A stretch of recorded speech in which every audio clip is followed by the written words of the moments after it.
bienvenue sur la pensée du jour. Je voudrais vous parler aujourd'hui d'un sujet qui me tient à cœur. Le titre s'appelle « 6 pattes valent mieux que 2 ». Je pense que vous avez directement compris que quand je parle de 6 pattes, je parle d'un insecte qui est la fourmi. Allez voir avec moi dans Proverbes au chapitre 6 et voyons ce que la parole de Dieu dit. Proverbes 6, les versets 6 à 9. Il dit ceci: « Va vers la fourmi paresseux. Considère ses voies et deviens sage. Elle n'a ni chef, ni inspecteur, ni maître. Elle prépare en été sa nourriture, elle amasse pendant la moisson de quoi manger.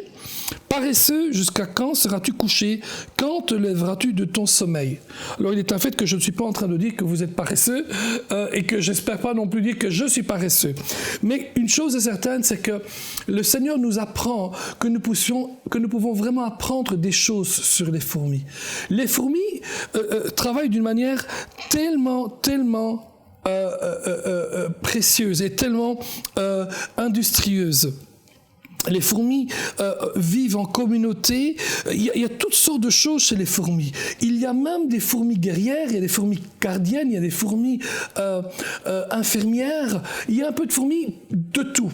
Et on peut apprendre plusieurs choses d'elles. Une des choses qu'on peut apprendre, c'est ceci. Les fourmis œuvrent dans l'unité et la coopération. On a l'impression, quand on voit les fourmis, que les fourmis s'aiment et ne se battent pas entre elles. La Bible dit « Exhortez-vous les uns les autres ». Les fourmis s'entraident. Si le grain est trop grand pour être déplacé, ils se mettent ensemble pour la porter ensemble. Si une des brebis est blessée, les autres l'aident et la portent dans un hôpital dans la fourmilière.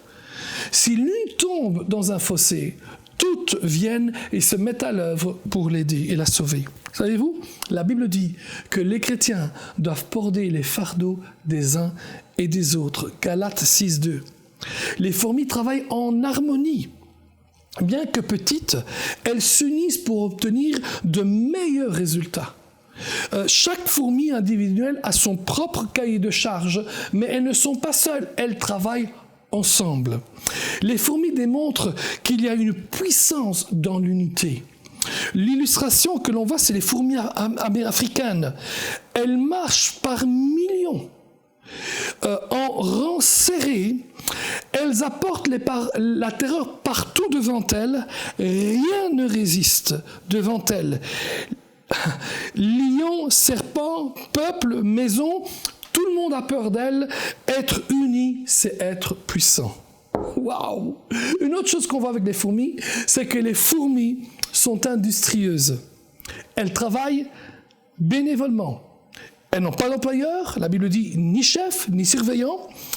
Pourtant, des milliers vivent dans une colonie et travaillent toutes. Elles travaillent selon leurs capacités. Magasiniers, infirmiers, ingénieurs. Elles ne peuvent pas construire une cathédrale. Elles peuvent construire par contre une belle fourmilière. Alléluia. Dieu attend que chacun de nous utilisions nos propres capacités. Paul dit, ce n'est pas à dire que nous soyons par nous-mêmes capables de concevoir quelque chose comme venant de nous-mêmes. Mais notre capacité nous vient de Dieu. Il nous a aussi rendus capables d'être ministres d'une nouvelle alliance. De la lettre, non de la lettre, mais de l'esprit, car la lettre tue et l'esprit vivifie. La Bible dit, regarde, observe la fourmi. Les fourmis travaillent sans cesse. Elles travaillent depuis la lumière du jour jusqu'à l'obscurité. Leur devise serait et pourrait être « travail parce que la nuit vient ». Si une fourmilière est détruite, elles la reconstruisent. Les fourmis sont toujours en train de travailler. Savez-vous quoi? Les chrétiens devraient aussi être en train de travailler pour l'œuvre du Seigneur. Oh, bien sûr, on a tous des affaires à faire, on a du travail pour nourrir notre famille, et c'est vrai, mais nous devrons tous être unis pour faire avancer l'œuvre de Dieu. Et aujourd'hui, où que vous êtes ce matin, aujourd'hui, où que vous soyez, commencez à œuvrer dans l'œuvre du Seigneur. L'Église, ce n'est pas un club où on vient et on regarde les autres travailler.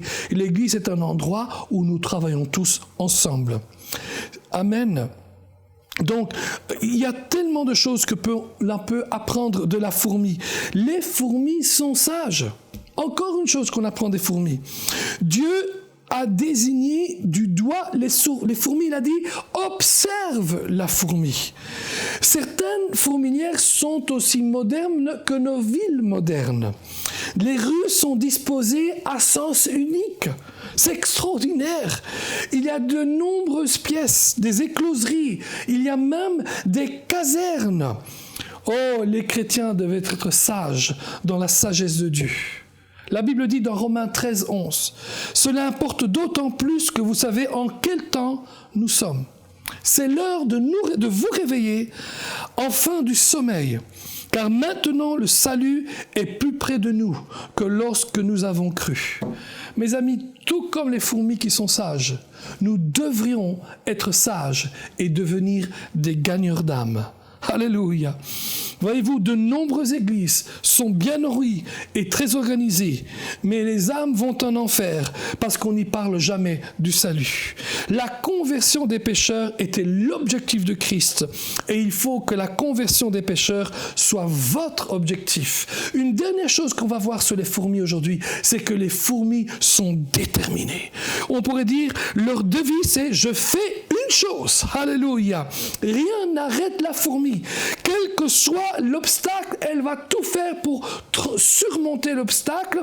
Et si elle doit mourir sur place, eh bien, elle va mourir sur place, mais rien ne pourra empêcher la fourmi d'avancer. Alors que j'entends quelquefois des chrétiens dire « je ne peux pas, je ne peux pas ». La fourmi ne comprend pas ce mot-là parce qu'elle peut tout. Et vous pouvez tout par Christ qui vous fortifie. Alors, regarde la fourmi.